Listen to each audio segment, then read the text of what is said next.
We need a One Health future, but what are the challenges to getting there?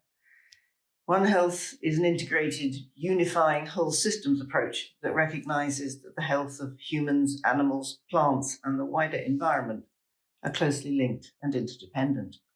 It is meant to mobilise multiple sectors, disciplines, and communities at all levels of society to work together to tackle threats to health and ecosystems, whilst addressing our collective needs for healthy food, water, energy, and clean air, taking action on climate change and promoting sustainable livelihoods.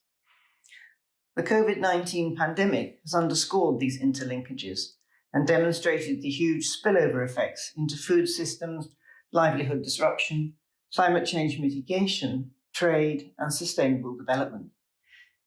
Yet when faced with a major outbreak, Ebola, Zika, COVID, the first course of action is still disjointed and a strong focus placed on medical responses.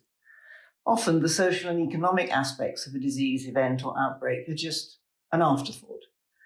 The COVID pandemic has shown that a more holistic societal response is needed, given the unintended impacts of disease management interventions.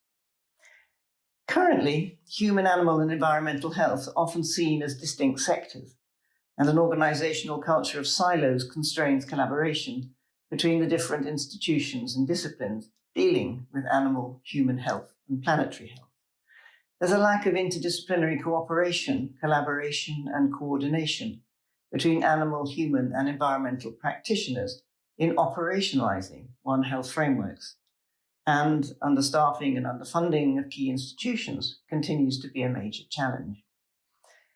One Health has the potential to drive a shift in policy making and implementation, but there is currently comparatively little research on the interactions between human, animal, and ecosystem health, and their intersections are poorly understood, even though this lies at the heart of effective planetary and public health.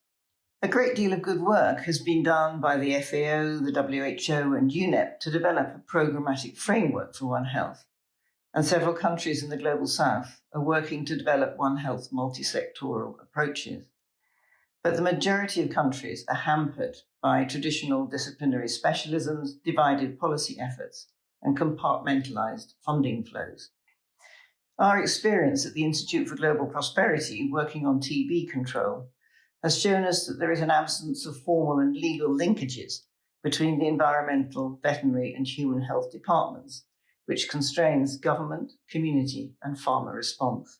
In addition, there is a lack of interdisciplinary training for human, animal, and environmental health practitioners on how to effectively communicate and collaborate in the course of their work.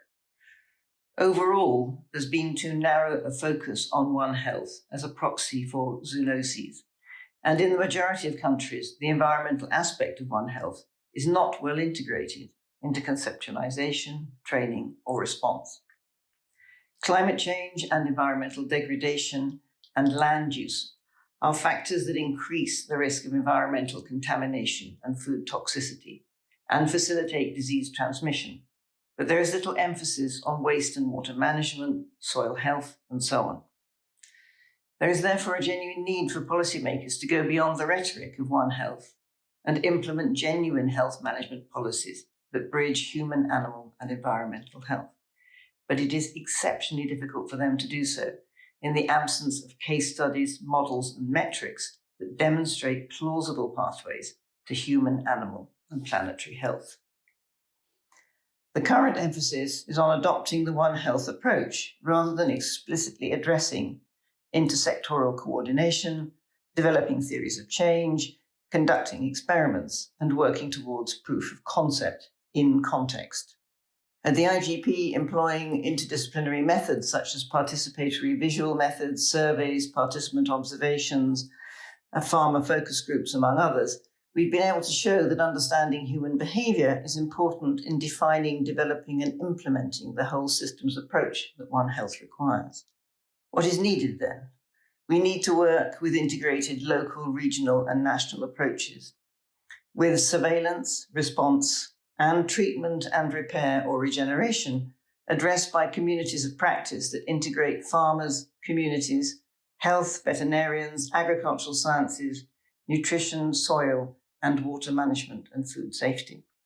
There is a need for scientists across different disciplines working together to exploit the synergies that come from collaboration, such as sharing resources, but also addressing the unintended impacts of disease and ecosystem response.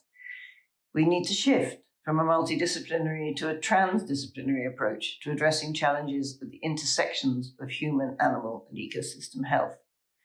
Better data management and data analytics will be key to success.